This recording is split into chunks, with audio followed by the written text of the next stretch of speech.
Hi guys. So I think I owe you a story about Gavin, and I am more than likely going to tear up, but maybe not because I told it a lot. Um, so back in 2014 in September, we moved to Oklahoma City, Yukon actually.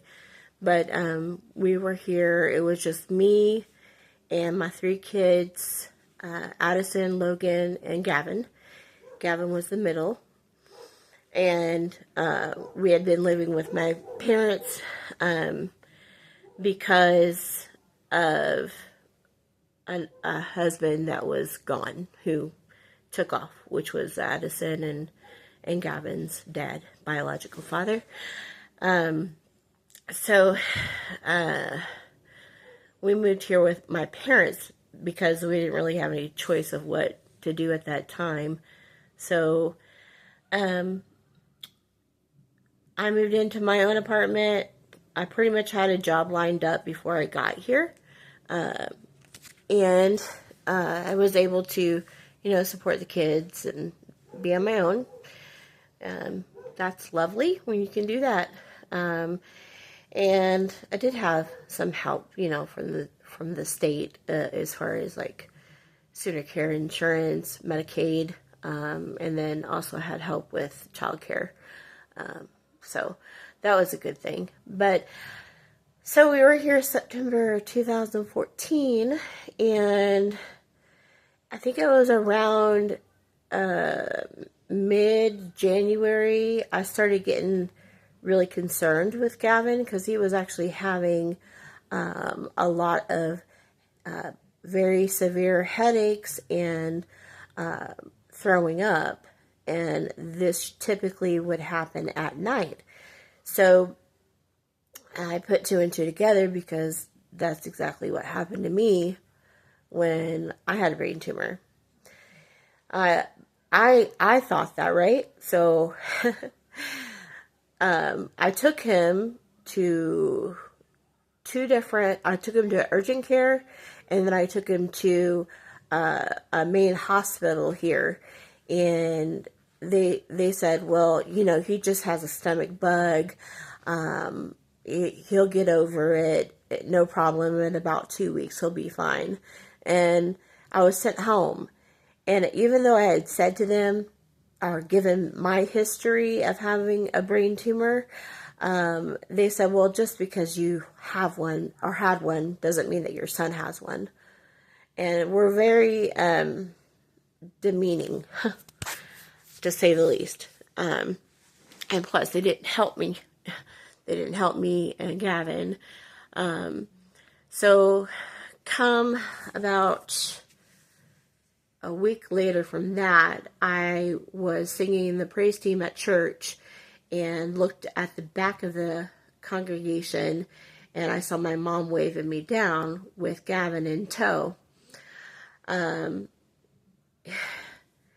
He was only 4 years old at this time, and so I always wanted to obviously be close to him, so he wasn't that far away in the children's church. But anyway, they brought him to my mom. She, like I said, waved me down. Not ran me down. That would be really bad. So I went back, and he was throwing up at church, and so I ended up going to Children's Hospital on that day. And I sat with him, and I told the doctor everything, all the symptoms and everything that was going on, and how it had happened to me as well.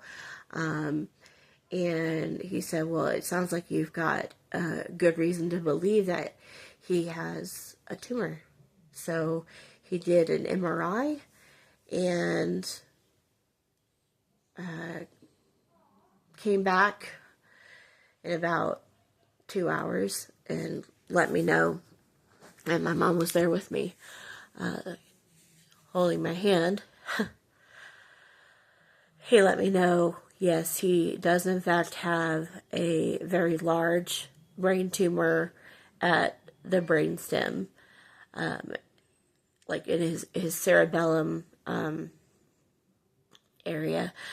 And so he said, we're going to do surgery, emergency surgery.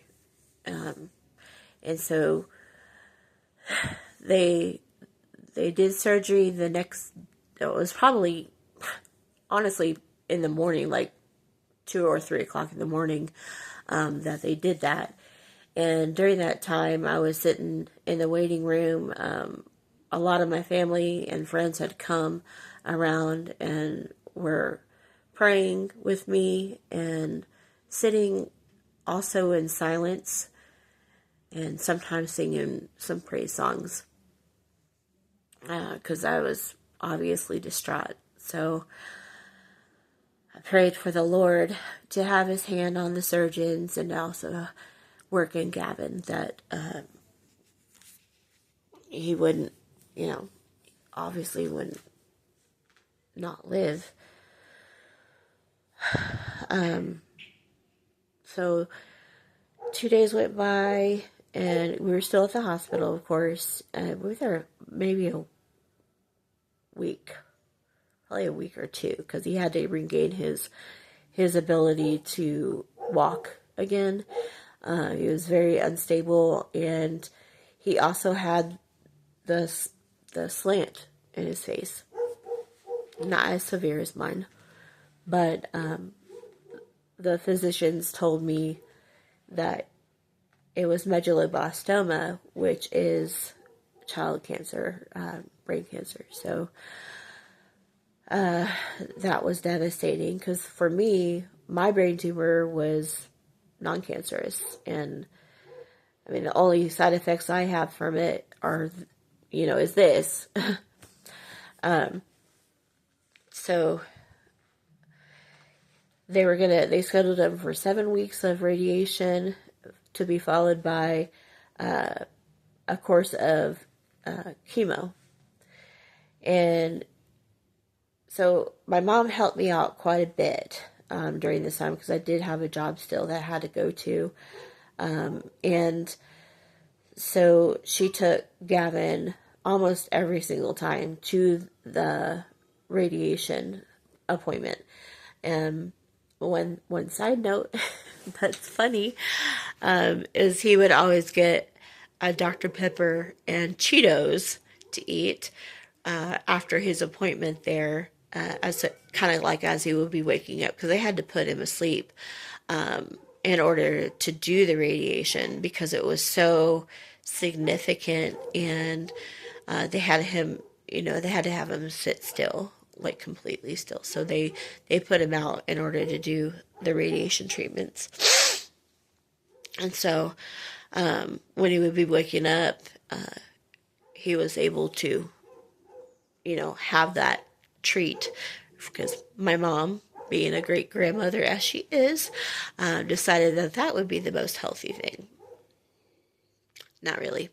But the funny thing is that on the road back to and from the radiation place, it was very, like, the road was very bumpy. It had ridges in it, like you were just going like this the whole time. And Gavin would get really upset because his Dr. Pepper would spill. And so one time he said, "Nana, stop doing that. I'm spilling my Dr. Pepper." And they've since actually fixed those roads, so they don't do that anymore. They do just a little bit, but not too much anymore. So every time I go on that road, that's what I think about. And it's actually a bittersweet memory, because I definitely wish he was here with me.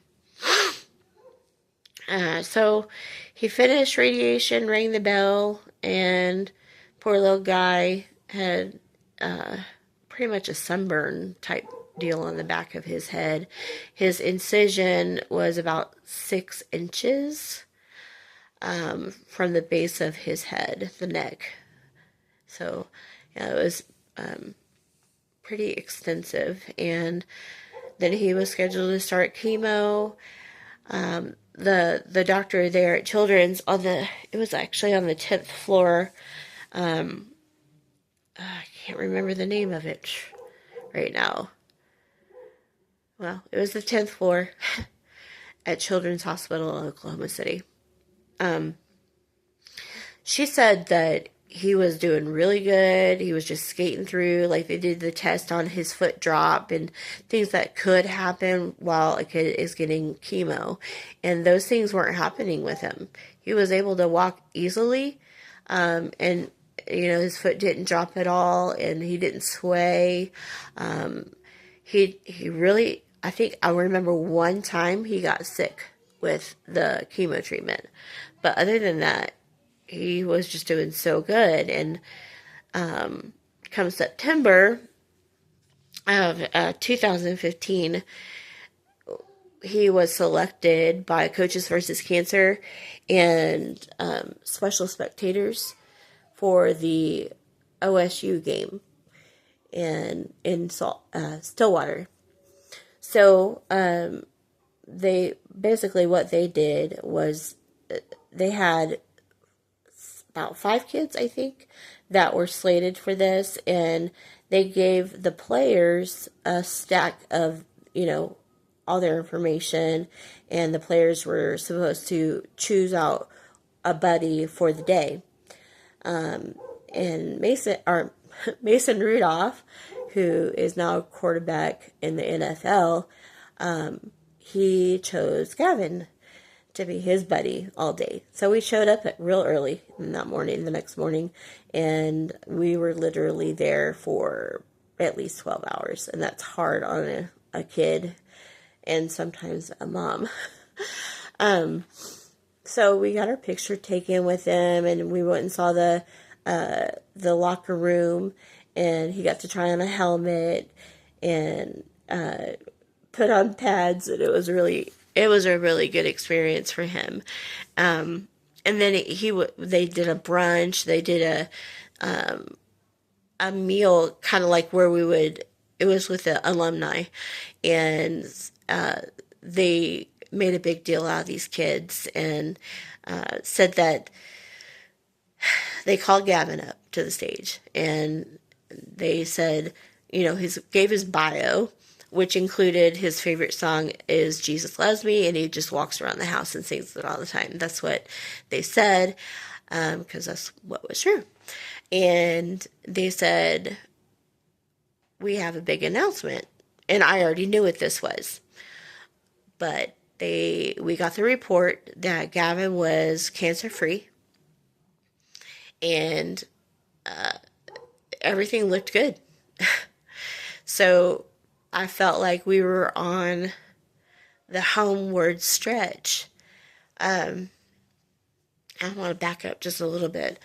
So during that summer, I believe it was in June, me, my mom, my son Logan, my daughter Addison, who was only 2 at the time, and Gavin, we all went for his Make-A-Wish trip, and we went to Disney World in Florida. And I lived quite a bit of my life there in Florida, in that area, so that was kind of cool. But it was amazing to see Gavin just pushing on through, like, for the long lines. We didn't really have to wait for those because he had a fast pass because of his condition, and Make-A-Wish was amazing, and they treated him and us like royalty. It was really, really nice. We stayed at a place called Give Kids the World Village, and it had its own little kind of like a live Candyland. It was really huge. The kids could walk in. It was like a park, and it was great. The place was just brimming with excitement and joy for these kids. They were allowed to eat ice cream for any meal or snack or whenever they wanted to, even breakfast. and he did. So that was amazing too. So he was able to fly in a plane and go, to Disney World, and we had such a blessed time there. So, okay, back to where I was, cancer free. Everything was looking good, and so I had no reason to believe anything was bad at that point. We got to Thanksgiving. He breezed right through that. We got through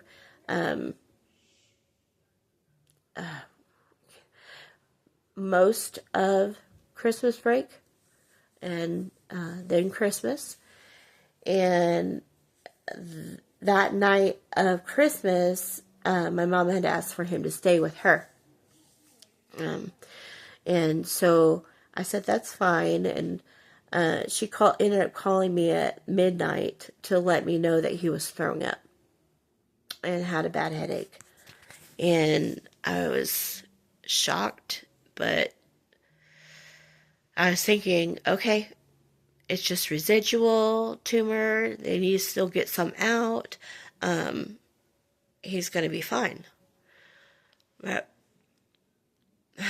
I took him, and they did an MRI, and during that MRI, for some reason, it screwed up his eye, and he wasn't really able to smile much after that MRI. He could talk fine. He just wasn't very talkative. So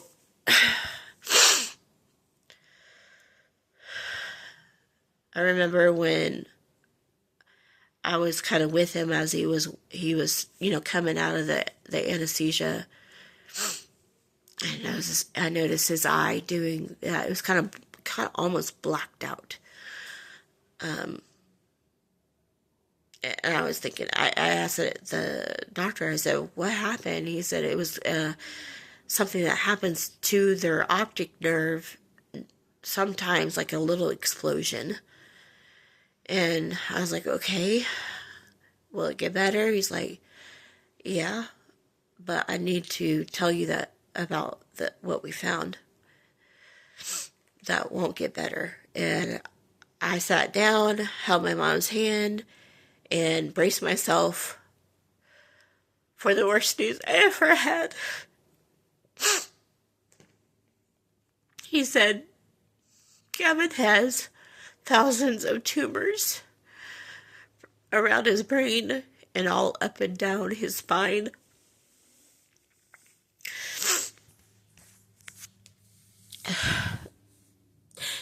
And there's no chance. There's no chance for him to live. I give him 3 days to 3 weeks. And he had me sign it, the DNR, do not resuscitate. That night, Gavin was coming to fine. His eye was still doing the thing. They moved us into the comfort care room, which is the room that you go into when your child is dying.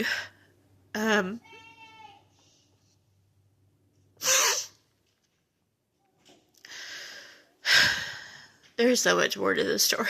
I can't say it all right now. There'll be different pieces probably along the way that I will talk about.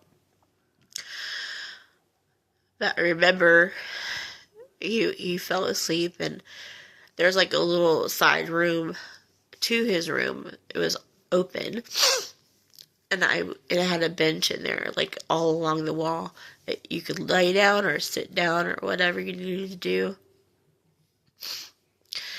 My mom and I both went in there and just bawled. We cried for a very long time, and I remember saying, God,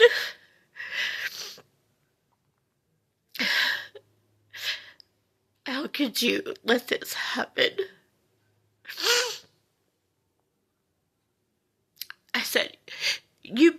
better be real.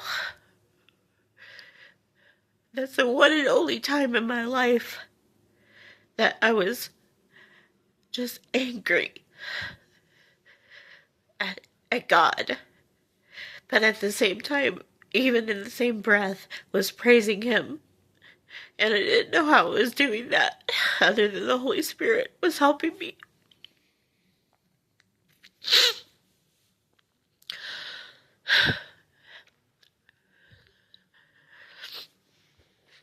Then morning came, the next day,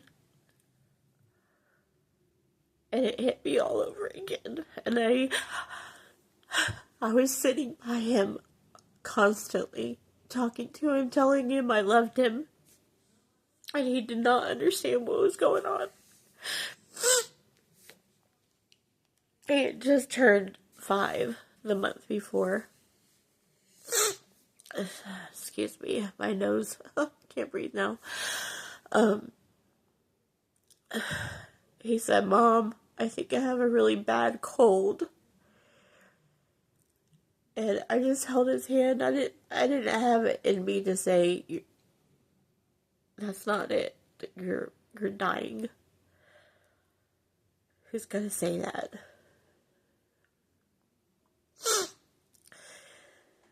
So he got some energy in him, and he wanted to watch PJ Masks on his tablet, and so I set it up for him. He was pretty much, for all intents and purposes, paralyzed, and so I had to kind of set it up next to him because he couldn't hold it. And so he was doing that, and he said, "Mama." I said, "What, honey?" He said, "I want my blue blanket." His blue blanket was at home, and I said, "Okay, I'll go get it for you." And I got it back for him that day, and he said, "I want to go home." So the next morning, we were set to do hospice care at my parents' house. We got there. He was set up in his twin-size little hospital bed, and I had a twin-size bed about 4 feet across the room from him. And I learned how to do the IV and administer the morphine. That I could not imagine that I would be doing that.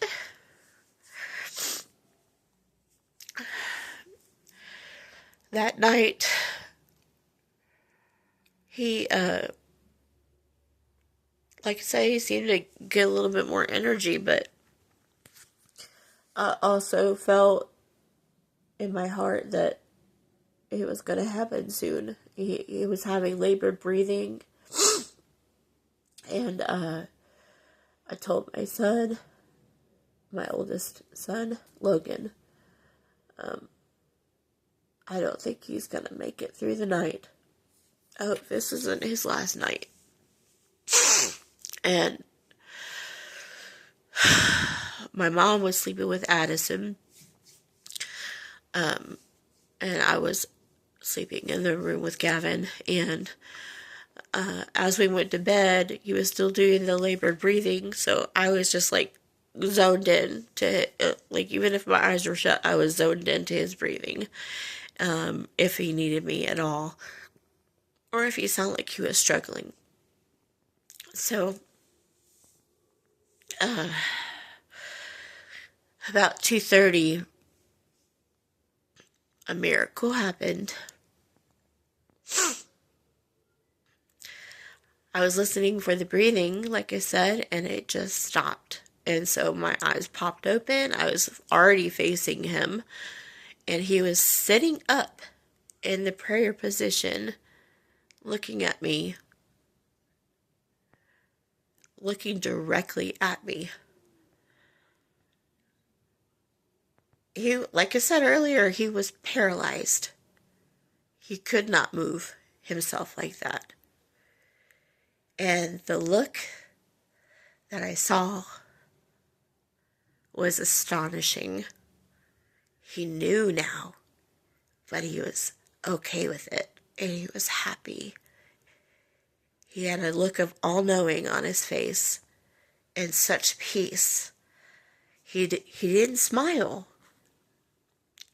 He wasn't able to smile that much, but I could tell he knew where he was going, and he knew he was going to go soon. And it felt like it was God's way of showing me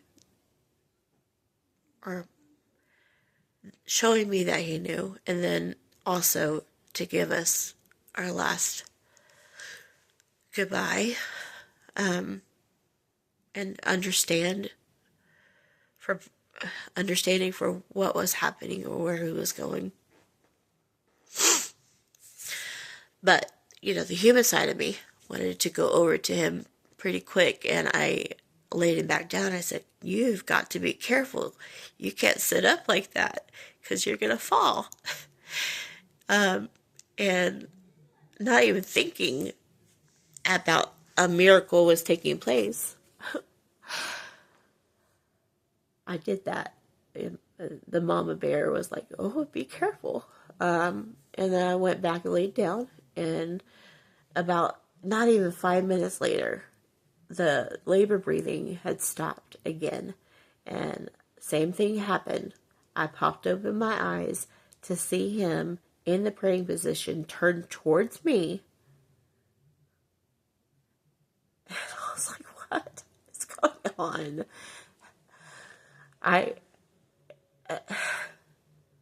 He was being raised and moved either by angels or Jesus Christ himself.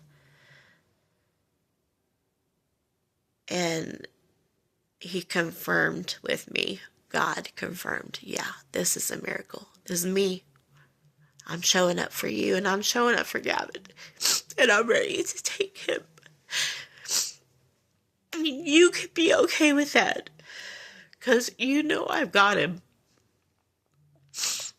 And so we went back to sleep, and the labored breathing got really, really, really bad at about 5:45. And I looked over, he looked like he was drowning. His arms were kind of up to the side, and he was just staring at the ceiling, and he was gasping for air. And I ran over, I sat him up a little bit, and I ran to get my mom. And I said, "It's happening. It's happening now." So she came in there, and I picked him up. I picked him up out of the bed, because he just felt like he couldn't breathe. And I was trying to help him breathe.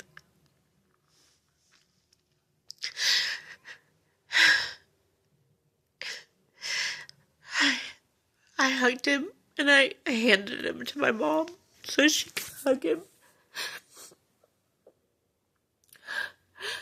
And then I sat down in a chair and held Gavin, cradled him, and I had to give him morphine so it could ease whatever was going on, the death. So during this time, a few minutes, my oldest son came in, my dad came in, and my brother and sister-in-law had arrived. I was rocking him and singing "Jesus Loves Me" to him.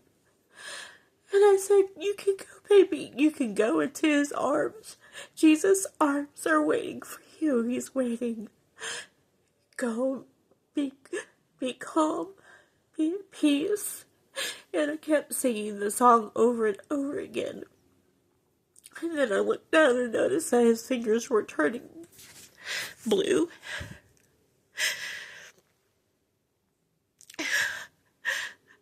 I saw his lips turn blue. And I heard his last breath.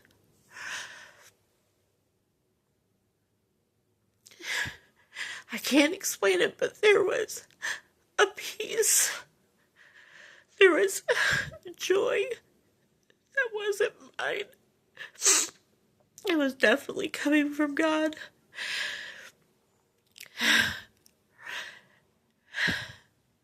And at that time, the nurse had gotten there about 5 minutes earlier. And she called his time of death as 6:03 a.m. on 12/31/2015.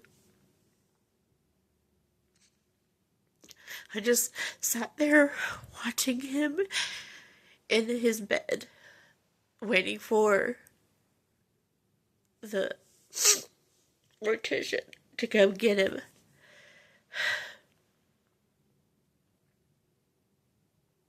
I couldn't even pull myself. It was hard to pull myself away from the room because I felt like I was leaving him, but he was already gone. I knew that. So my brother convinced me to go take a shower, so I did. And I was in such a state of suffering, but at the same time I had that peace and that joy because I knew where he was, that he still existed.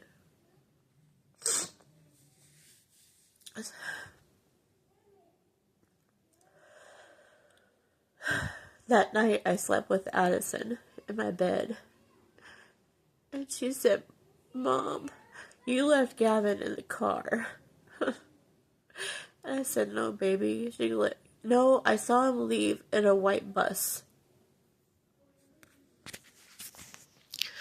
So even Jesus was comforting her in the way that would comfort her. I said, "Gavin's okay. He's with Jesus. He's not lost. He's with Jesus." And she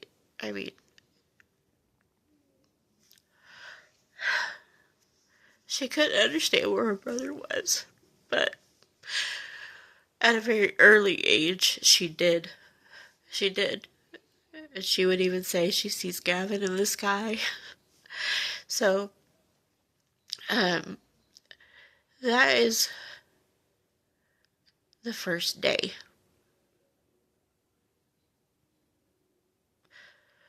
of being without Gavin. And I've never been the same since that day. And I can't wait to see him again and hug him and hear his voice. I know all of you have dealt with this pain and this sorrow. And I pray that you all experience God's joy, God's peace and comfort. I will be back to tell you more.